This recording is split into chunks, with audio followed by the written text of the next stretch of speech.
Okay, so obviously visual spatial, like it's there. There are colors, there are shapes, there are pictures. Our giant wheel of all things multiple intelligences, and then existentialism just kind of like floated off into a corner by itself because it's not it's out of this world. So it's outside So of it.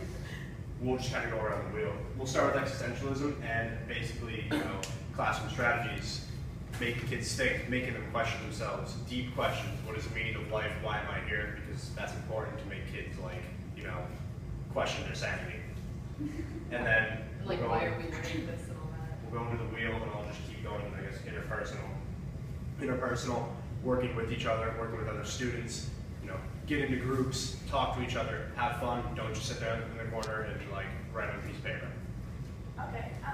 Interpersonal, that type of learning is kids like to reflect upon themselves, and they have a very strong ability to do this. And so ways to incorporate this into the classroom is just do a reflection after each assignment and see what they learned and what they could do better next time, and just reflecting on their overall experience in that. And then verbal linguistic, you need a lot of speaking skills. So when kids go up and they present in front of people, they explain their ideas, or if they're teaching amongst each other, like peer teachers instead of the teacher-student relationship, or even better, if you're having a class discussion using the Socratic method, can help a lot of them out. Or instead of the verbal, you want to do the linguistics, so if they're writing out an essay, if they're writing out a recipe or instructions on how to do a good presentation or something like that. Logical mathematical, appropriately colored black because there's a right or wrong answer and no joy. And which basically is one of the most straightforward intelligences. There's a right or wrong answer, you solve things, you try and figure things out, you reason, and you find patterns, numbers, facts, etc. Okay, and then bodily kinesthetic is when their movement is connected to their learning. So you can pair this when you're learning a vocabulary, pair it with a certain body movement, a type of hand gesture, or for example in the movie that we watched when he was having them run down the aisle and ding the bell right before they answered the question.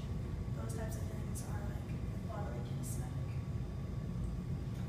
Visual spatial, or when you make posters and you force the kids to draw pictures, and maybe instead of writing a story, they can do a cartoon and draw pictures of the story and things like that. They'll like to do charts and graphs and maybe collect data too, although I suppose that would be more logical mathematical. They like to see diagrams of things when you're explaining. They like to see, or they prefer to maybe see it written down instead of having it spoken to them, things like that. So you need to make sure that they have something to look at even if you're talking to them. And then, on the last one too, musical rhythmic. So in this case, if you know a lot of good mnemonic devices when they're trying to learn things, if you can put them to a tune like the Quadratic Formula song, that helps a lot of kids out. Or the whole, Kingdom File in class, if you can figure out a tune that goes to, it might help a lot of kids learn it. And then for projects, as long as you know that they understood the material, if they can somehow represent that in a song or in a dance or a mixture of both, it helps a lot of kids be able to process things a lot better. Okay, and then the final learning type or learning intelligence on the wheel is naturalism, and this is when kids can recognize and they appreciate nature. So this is easy to teach you. You just bring them outside and show how your lesson can relate to nature. So.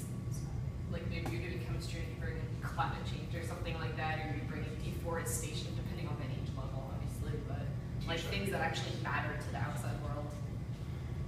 Or if you're, teach Boy Scout values or something. Very good. So yeah. Excellent shot, and a number for eyes.